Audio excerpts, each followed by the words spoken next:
Hi folks, Dave from Creative Craft House to show you a wonderful new puzzle. Very unusual and very artistic. It's a design from my son Phil, and it is called Deweys Dilemma, or the Bookworm Puzzle. Dewey as in Dewey Decimal. What we've got here is a shelf. This is built from quarter-inch alder, and we have a dozen books, as you see, in the shelves, and they have nice little slots that they will all fit into.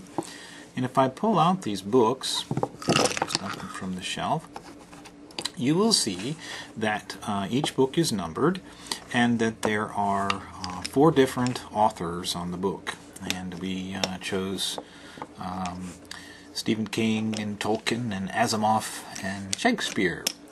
Each author has 3 books. The titles are on the books, as you may be able to see from the video. Now here is your goal. Your goal is to put these back into the shelf, but in a certain way.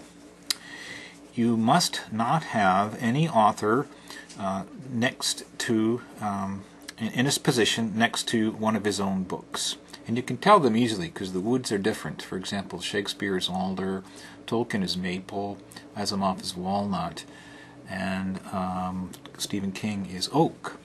So no author can be next to each other. Also, no number can be adjacent to a consecutive number. That is, a 7 can't be next to a 6 or an 8. A 4 can't be next to a 3 or a 5.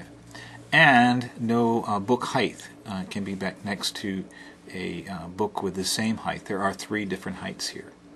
So you've got 3 variables to work with. No consecutive numbers, no consecutive authors, and no consecutive heights. And you must arrange the book. Now, if you're, as a warm-up, your first goal would be to do that irrelevant of position. Most people will get it in about 5 minutes, so it's kind of a fun puzzle and quite achievable.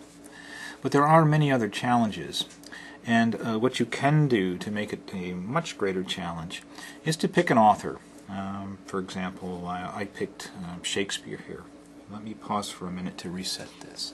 Okay, so after you've solved the general challenge of being able to move any of the pieces anywhere and satisfy your conditions of no consecutive authors, no consecutive numbers, or no consecutive heights, your next challenges involve fixing books at either end and one in the middle. For example, I've chosen Shakespeare. I've fixed books 10 at one end and 12 on the other, and I cannot move them for this challenge. And I've taken the other Shakespeare, the 3rd Shakespeare book, and I've positioned it here at the what we'll call the 3rd position, if this is 1, 2, 3, 4, 5, and so forth up to 12. Now, my goal would be to take the other books and align them without moving any of the Shakespeare books such to satisfy all 3 conditions. It's pretty tricky. Now when you do that, and I've actually done that here, you can see there's no wood repeated and so forth. When you do that, the next goal is to now take the 3rd Shakespeare book and move it to a different position. I might move it to position 4. Now, as soon as I do that, I got a problem, because I've got 2 books here of the same height right next to each other. So I've got to start all over. I'm not going to move these 2, and I'm not going to move this one.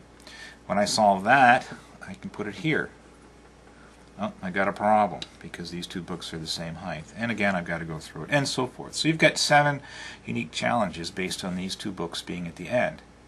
Now take the book you got in the middle and put it at the end. And move book 10 here to the various positions. And in fact, there's 3 unique combinations of outer books that you can use, times 7. So there's 21 combinations.